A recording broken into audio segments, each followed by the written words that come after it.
Salve galera, beleza? Tudo bem com vocês? Bom pessoal, vocês saberiam me dizer hoje qual que é a distribuição Linux que mais se encaixa no conceito de UX e UI? Bom, roda a vinheta que a gente já vai falar um pouquinho sobre isso daí, beleza?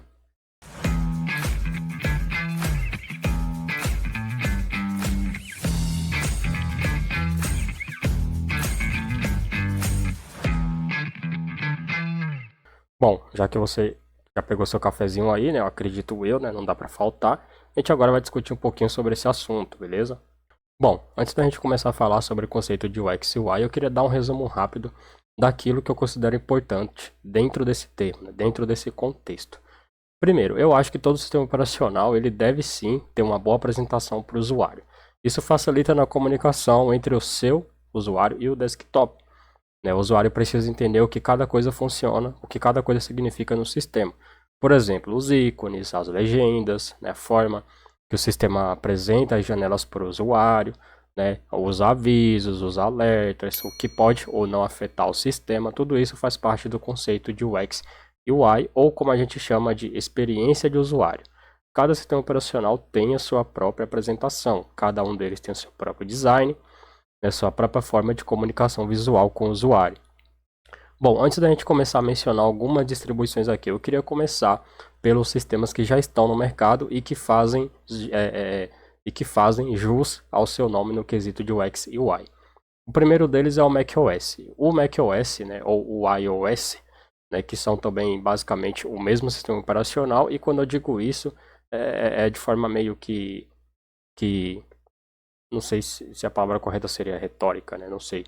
É basicamente porque a Apple ela tem um conceito de UX e UI tão bom, tão desenvolvido, que quando tu usa um iPhone, um macOS, um iPad, ou até mesmo o próprio relógio que a galera utiliza, né? Aquele que faz pagamento lá, que é um relógio bem inteligente. Os sistemas são muito parecidos. Os ícones, a forma como as animações ocorrem, tudo isso coopera, né, para um UX UI bem desenvolvido, né, um UX UI, né, muito bem desenhado para o usuário. Então, o próprio macOS em si, o nicho, né, da marca Apple, é voltada para brand, né, aqueles usuários que querem status, que querem trabalhar com produção audiovisual, multimídia, design gráfico, enfim, ele é muito preparado para isso daí. Né? Eu acho que hoje o Mac, né, estaria no topo, tá? E quando eu falo um Mac, eu falo do sistema operacional da Apple. Não estou falando somente dos hardware, porque o hardware a gente sabe que montando o PC com Windows tu consegue superar o desempenho de vários Mac por aí, beleza? Enfim, agora a gente vai falar um pouquinho do Windows. O Windows ele é um sistema que ele costumava ter muitas incongruências no sistema, uma falta de UX e UI muito grande. E que muita gente reclamava a respeito, né? Vários apps não se encaixavam com o sistema, né? Ele era meio, sabe, meio, né, para trás ali nessa questão. Mas hoje em dia, o próprio Windows 10 já tem o conceito de UX UI muito bem desenhado e muito bem desenvolvido para o usuário. É muito fácil um usuário iniciante conseguir trabalhar com o Windows 10 no dia a dia, né? E uma coisa que eu queria deixar destaque para vocês aqui é óbvio, né, que é o salto absurdo que a Microsoft deu em relação ao Windows 8.1, o 10 e agora chegando no Windows 11. Maravilha, tomado aqui mais um golinho de café. Como eu estava mencionando para vocês, o salto que a Microsoft teve de UX e UI em relação ao Windows 10 para o 11 foi considerável na minha opinião. Muita gente reclamou de pequenas coisas que ela removeu, e algumas que ela até voltou atrás e voltou a liberar para o Windows 11, como a questão de poder personalizar a barra de tarefa, algumas coisas assim que ela tinha removido, voltaram para o sistema, justamente porque a galera já tinha se adaptado àquele tipo de comunicação do sistema com o usuário, né? Aquelas opções que a gente tinha. Né? Então o Windows 11 ele tem melhorado, ele tem mantido as principais funções que o usuário gostava no 10 e até mesmo no Windows 7, que eram a marca do Windows, né? Como copiar e mover para, né? O menu de contexto. Essas coisas aí fazem toda a diferença no dia a dia. E o Windows 11 ele tem evoluído dentro desse quesito. O desktop em si está servindo de inspiração para muitas distribuições Linux. Eu falo isso porque o próprio Deepin, que a gente vai falar dele daqui a pouquinho, já traz a barra de ferramentas muito mais parecida com a do Windows do que você imagina. Basta colocar lado a lado que você vai começar a ver essas semelhanças, tá? E é tipo assim, é na cara de pau. Eles não escondem isso mesmo, tá? Eu creio que isso seja para facilitar a adesão ao sistema operacional, né? E bom, já que a gente já falou um pouquinho do Windows, agora vamos falar das distribuições que eu acho que tem um conceito de UX e UI mais desenvolvida. E você? Você já tem a sua? Deixa aí nos comentários. Enfim, vamos começar falando primeiro do Linux Deepin. O Deepin é uma distribuição que sempre, desde sempre, prezou um pouquinho pela essa questão de UX e UI, ou comunicação visual. Eu gosto de falar dessa forma porque eu acho que fica mais simples de você entender. Né? Comunicação visual é aquilo que o usuário senta na cadeira, ele vai olhar para o monitor e ele vai entender, ainda que ele não saiba o que cada termo signifique, através do ícone, através do posicionamento das opções, dos botões, ele consegue entender o que cada coisa significa. Isso, para mim, é, é o conceito de UX e UI, é a comunicação do sistema com o usuário, na minha opinião. Isso não se trata só de design, só de temas, né? E desenhos de ícones, nada disso. Eu acho que o XUI envolve tudo, absolutamente toda a comunicação do usuário com o sistema envolve esse conceito de UX e UI. E eu não vou entrar aqui em termos técnicos sobre o assunto. Eu quero falar apenas dos sistemas que mais se apresentam ao usuário de forma elegante e satisfatória. Vamos começar a falar então do Deep. O Deep tem um gerenciador de arquivos muito bonito, a barra de ferramentas hoje em dia está muito bonita, bem organizada, ainda que, né, dá uma certa nostalgia quando tu usa ele, tu vai lembrar do Windows, não adianta, né, ainda que de forma negativa tu vai lembrar, tá? O fato é que sim, a semelhança é absurda, tá? Com relação ao gerenciador de arquivos e ao painel de controle, ele também está parecido cada vez mais com o próprio Windows 11. Basta abrir o painel de controle do Windows e colocar lado a lado com o do Deep que você vai ver. E não adianta falar que o Windows copiou, porque o fato é que o Windows tem trazido isso desde as primeiras versões, que a Microsoft vem desenvolvendo esse novo painel de controle e agrupando as categorias, né, cada vez mais para ficar mais minimalista, né? Como se a cada opção que tu abrisse fosse um novo painel de controle com opções a mais para você personalizar o sistema, tá? Então não adianta falar que ele copiou isso, porque não. O Deepin está começando a se reinventar, né? A se basear tanto em algumas coisas do Mac, né? E a maioria das coisas do Windows, na minha opinião, beleza? Como a própria barra de ferramentas, né? Os painéis de controles ali na parte direita do monitor, na parte inferior direita, os atalhos, né, o gerenciador de tarefas que abre ali, né, preenchendo a parte direita do monitor, né, aqui, que no caso fica desse lado aqui, né, ele vai abrir um painelzinho assim, ó, com várias opções, incluindo o monitor de sistema, processos que estão em execução, enfim, uma cacetada de coisa aparece ali, tá? Sem contar o menu de widgets que o Windows tem também aqui do lado esquerdo, né, o Windows tem isso do lado esquerdo, né? E agora o Deep também está começando a trazer algumas coisas ali do lado esquerdo também, alguns atalhos ali, né? E, cara, tá cada vez mais parecido, né? Uma outra distribuição que eu queria falar para vocês, que tem um conceito de UX/UI bem desenvolvido, não é uma distribuição, mas sim uma interface gráfica. E sim, eu vou começar falando do Gnome. O Gnome, ele é uma interface gráfica leve, né? Bem elegante. Poucas distribuições trazem ele de forma pura. Eu acho que o Fedora, né?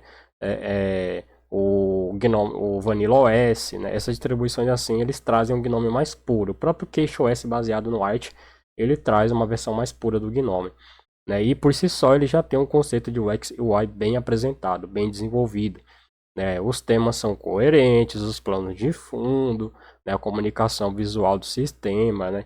Ele tem um aspecto meio, né, mobile, né? É, tipo assim, ele deve funcionar bem com notebooks que tem a tela por toque. Para quem não gosta de ficar exibindo a dock o tempo todo igual eu acho que essa navegação por gesto acaba sendo sim uma mão na roda, tá? E ele se parece muito, a comunicação dele se parece muito com o sistema de smartphone, tá? Então esse é o segredo aí do Gnome e eu acho que sim, dentro do mundo Linux, para mim é a segunda interface mais bonita e com o conceito de UX e UI mais desenvolvido, beleza? E eu não vou incluir o KDE nessa lista, tá, gente? Se fosse para incluir o KDE de fato, eu falaria aqui do Big Linux. Essa sim é uma distribuição de renome quando se fala de conceito de UX e UI envolvendo o KDE. E por que eu estou falando isso? Eu sou um usuário que mais gosta do KDE, todo mundo sabe disso. Mas por quê?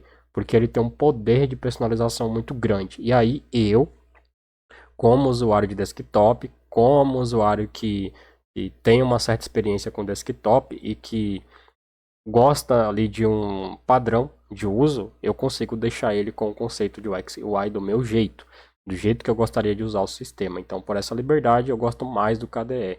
Mas eu não incluo ele nessa lista porque a versão padrão do visual do KDE Plasma não tem o conceito de UX e UI muito desenvolvido, ainda que tenha evoluído, como o próprio Gil já fez vídeo sobre isso. Ele evoluiu muito, está cada vez mais bonito, a transparência, né? Agora tem um painel suspenso na versão do KDE Plasma 6. Eu acho que, falando já do Plasma 6, a versão 6 que mais me agradou foi a versão do Manjaro, ainda que essa experiência acabe ali, né? Quando tu abre o menu do sistema e tu abre o painel de controle, acaba a experiência. O conceito de UX e UI foi desenvolvido apenas no wallpaper e na apresentação dos painéis iniciais. Daí para frente tu tem que fazer manual. Não adianta. É por isso que eu não vou incluir o KDE nesse top 3 aqui. Beleza? Então hoje, se eu tivesse que apresentar para vocês um sistema ali, falando assim em termos de escala, eu colocaria o macOS no topo, né? E também colocaria o Windows ali em segundo lugar. E eu acho que o Deepin é o que mais representa Linux quando a gente fala de conceito de elegância, né? Conceito de comunicação com o usuário, o UX e UI, falo de design do sistema. Eu acho que o Deepin é a melhor opção para a gente colocar nessa lista. Não tem outro, né? Se você conseguir me mencionar outra aí, eu estou falando de distribuições populares. Não adianta falar de Ubuntu Kylin, de Lingman OS, Qt-Fish, não adianta. Estou falando aqui de distribuições populares. Por que eu acho Deep popular? Simplesmente porque todo vídeo que eu faço dele explode aqui no canal, simples assim. É um dos vídeos, é uma das distribuições que mais dá visualização aqui no canal. Ah, eu poderia falar sempre dele? Poderia, mas o intuito do canal não é só ter visualizações. O intuito do canal é abranger todos os sistemas operacionais, né? A partir do dia que eu mudei para LWTech, eu decidi que eu ia abranger todos os segmentos e ponto. Eu não vou mais defender bandeira de Linux, nem de Windows, nem de macOS, nem de Deepin, nem de nada. Simplesmente aquele que me dá o melhor resultado é o que eu vou utilizar no dia a dia e é o que eu vou falar para vocês utilizarem. Ou, no mínimo, eu vou comparar lado a lado e deixar que vocês escolham qual que é o melhor para vocês, porque cada usuário tem que ter a responsabilidade de saber escolher o que é melhor para ele. Eu não tenho obrigação de falar para você o que é melhor para você. Eu posso fazer o review, mostrar os pontos negativos e positivos de cada sistema e aí você vai escolher o que é prioridade. Ah, o sistema é bom para jogar e eu não faço mais nada? Beleza, vai usar esse aí. Ah, mas eu quero trabalhar, eu jogo pouco e o melhor para trabalhar não roda os jogos tão bem assim. Então você vai ter que escolher aquilo que é melhor para trabalhar. Então cada usuário tem que saber escolher o seu sistema, suas ferramentas. Não adianta qualquer pessoa chegar aqui e ditar regra para você. Você tem que saber analisar o conteúdo e diferenciar a opinião de recomendação. Uma coisa é você recomendar, outra coisa é você opinar sobre.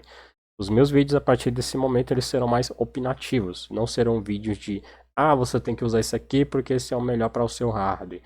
Isso aqui é melhor para jogar. Não, meu ponto de vista é meu ponto de vista. Entendeu? É basicamente isso daí. Galera, não vou me estender muito aqui nesse vídeo. Eu acho que já tá ficando até longo. Esse tipo de vídeo ele costuma ser um pouco mais rápido mesmo, mais dinâmico. Mas eu quero que vocês deixem aí nos comentários qual sistema operacional vocês acham. Não adianta ser fanboy, eu quero comentários limpos. Qual vocês acham desses sistemas que eu mencionei aqui, que tem o conceito de UX e UI mais desenvolvido? Comunicação visual. Não vamos entrar aqui em termos técnicos, apenas em comunicação visual com o usuário. Aquele que atrai o usuário e instiga o usuário a aprender a mexer no sistema. Quais desses aqui você escolheria para o usuário iniciante que nunca viu um desktop na vida começar a trabalhar? O que vocês acham? Bom, vou ficando por aqui. Deixa o seu like. Se não for inscrito, se inscreva aí no canal, ativa o sininho aí das notificações. Valeu e até o próximo vídeo.